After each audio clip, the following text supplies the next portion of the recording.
Normal. तो अब laws हैं कुछ रिफ्लेक्शन की, रिफ्लेक्शन हुआ है ये कैसे पता चलेगा, तो एंगल देख के। फर्स्ट लॉ क्या है, angle of incidence is always equal to angle of reflection. Angle of incidence is always equal to angle of reflection. Angle of incidence is equal to angle of reflection. Angle i is equal to angle are.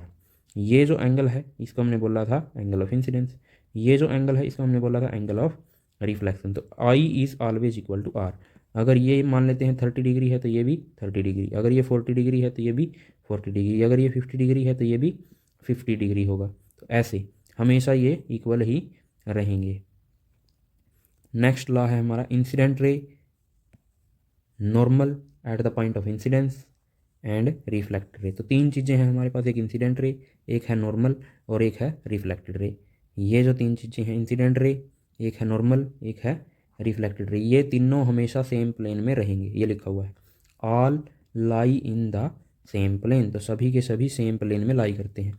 अब इस same plane का meaning समझ लेते हैं क्या होता है। Same plane का मान लेते हैं ये है हमारा नॉर्मल, ये है हमारी इंसिडेंट रे, ये है हमारी रिफ्लेक्टेड रे। तो सेम प्लेन का मीनिंग ये है कि ये है हमारे ये तीनों। अब अगर हम इनको साइड से देखेंगे, देखो इस स्टंप को, इस वाले स्टंप को अगर हम इस साइड से देखेंगे तो हमें एक ही स्टंप दिखाई देगा, जो इसके पीछे तीनों स्टंप हैं वो दिखाई नहीं देंगे। तो इसका मतलब ये सारे के सारे ये तीनों चीज़ें हैं सेम प्लेन में, अगर एक साइड से एक ही दिखाई देता है। और अगर ये मान लेते हैं ये जैसे ही गेंद लगी ये बाहर निकल गया, तो इनका प्लेन तो सेम ही है लेकिन इसका प्लेन अब अलग हो गया। ये है सेम प्लेन का मीनिंग। सेम प्लेन का मतलब है जैसे मान लेते हैं हमने ये तीन लाइन पेपर पे ड्रा कर दी, तो ये तीनों की तीनों पेपर के ऊपर ही हैं। अगर इनमें से कोई पेपर के ऊपर से उठी हुई है, बाहर निकली हुई है पेपर से, तो वो क्या है, प्लेन में नहीं है। तो ये है सेम प्लेन का मतलब। आई होप आपको समझ में आ गया होगा सेम प्लेन क्या होता है। तो नेक्स्ट है हमारा टाइप्स ऑफ रिफ्लेक्शन। रिफ्लेक्शन के कितने टाइप हैं, तो रिफ्लेक्शन के हमारे पास दो टाइप हैं, एक रेगुलर रिफ्लेक्शन, एक है इरेगुलर रिफ्लेक्शन। तो रेगुलर रिफ्लेक्शन वो नहीं है जो हमें डेली आता है। रेगुलर का मतलब यहाँ पे डेली नहीं है, रेगुलर का मतलब है यहाँ पे smoothly. When all parallel rays reflected from a plane surface are parallel. जब सभी parallel ray reflected from a plane surface are parallel, this is called regular reflection. इसका मतलब क्या है, जब सारी की सारी जो इंसिडेंट रे आई हैं, जो वो इंसिडेंट हुई हैं, वो एक दूसरे के पैरेलल हैं।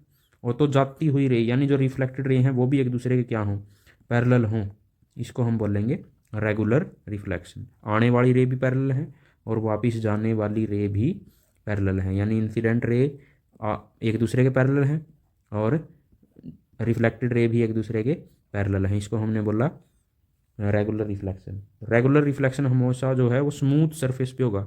स्मूथ सरफेस किसका होता है, मिरर का। स्मूथ और polished surface gives regular reflection.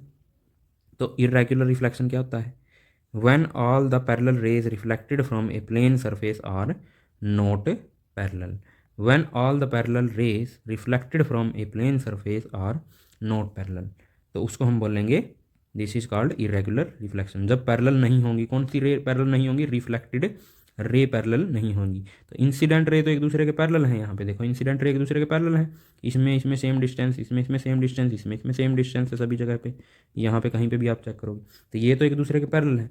लेकिन यहाँ पे जब ये रिफ्लेक्ट हुई तो ये अलग अलग डायरेक्शन में चली गई, तो ये एक दूसरे के पैरेलल नहीं है, यानी रिफ्लेक्टेड रे एक दूसरे के पैरेलल नहीं है। तो जब इंसिडेंट रे तो पैरेलल हो, रिफ्लेक्टेड रे पैरेलल नहीं हो, तो उसको हम बोलेंगे इरेगुलर रिफ्लेक्शन ऑफ लाइट। तो ये अनइवन सरफेस पे होगा, देखो ये स्मूथ नहीं है ना, ये है इरेगुलर सरफेस। तो इरेगुलर सरफेस पे जो होगा वो इरेगुलर रिफ्लेक्शन। तो अनइवन और unpolished surface gives irregular reflection of light. Next phenomena क्या है, तो दो टाइप हमने पढ़े हैं। जब लाइट पैरेलल आती हैं, पैरेलल रेज, और वो पैरेलल ही चली जाती हैं, तो उसको हमने बोला क्या, रेगुलर रिफ्लेक्शन। तो ये तो है हमारा रेगुलर रिफ्लेक्शन।